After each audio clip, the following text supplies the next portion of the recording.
সুপ্রিয় দর্শক, কেমন আছেন? চলে আসলাম এইমাত্র আগামীকালকে 31শে জানুয়ারি 2026 শনিবার খুবই গুরুত্বপূর্ণ শীত মৌসুমী বায়ু তীব্র শৈত্যপ্রবাহ ঘন কুয়াশা তাপপ্রবাহ এবং আবহাওয়ার খবর নিয়ে।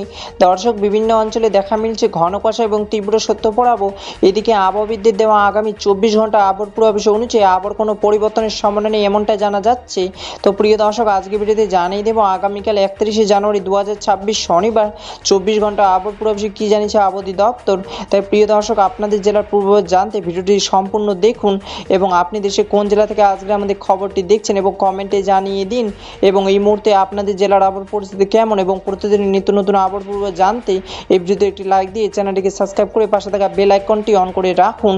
এবার জেনে নিই এক নজরে। দর্শক, এই মুহূর্তে আগামীকাল 31শে জানুয়ারি 2026 শনিবার সকাল 10টা থেকে পরবর্তী 24 ঘন্টা আবহাওয়ার পূর্বাভাসে আবহাওয়া দপ্তর জানিয়েছে অস্থায়ীভাবে আংশিক মেঘলা আকাশ সহ বাংলাদেশে আবার শুষ্ক থাকতে পারে এবং শেষ রাত থেকে সকাল পর্যন্ত দেশের নদী বন্দর এবং নিচু অঞ্চলগুলোতে কোথাও কোথাও হালকা থেকে মাঝারি ধরনের ঘন কুয়াশা পড়তে পারে এবং দেশের অন্য সকল অঞ্চলগুলোতে কোথাও কোথাও হালকা কুয়াশা পড়তে পারে।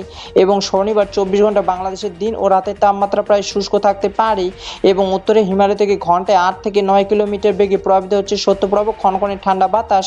ফলে তাপমাত্রা নেমে গিয়েছে আজ রাতের মধ্যে রংপুর, রাজশাহী, খুলনা, ঢাকা, ময়মনসিংহ, সিলেট, বরিশাল এবং চট্টগ্রাম বিভাগের কয়েকটি জেলায় তাপমাত্রা নেমে যেতে পারে 6 ডিগ্রি সেলসিয়াসের নিচে। এদিকে ঢাকা, টাঙ্গাইল, ফরিদপুর, মাদারীপুর, কুড়িগ্রাম, নরসিংদী, নারায়ণগঞ্জ অঞ্চলগুলোতে সর্বনিম্ন তাপমাত্রা ছিল 8 থেকে 9 ডিগ্রি সেলসিয়াস। আবহাওয়াবিদ জানিয়েছে 31শে জানুয়ারি শনিবার আংশিক মেঘলা আকাশ সহ বাংলাদেশে আবহাওয়া শুষ্ক থাকতে পারে এবং মধ্যরাত থেকে সকাল পর্যন্ত ঘন কুয়াশা পড়তে পারে। দর্শক, এই ছিল আমার কাছে আবহাওয়ার খবর। দেখা হবে পরবর্তী দিনে আবহাওয়ার ভিডিওতে। ততক্ষণ পর্যন্ত সুস্থ থাকুন, ভালো থাকুন, ধন্যবাদ।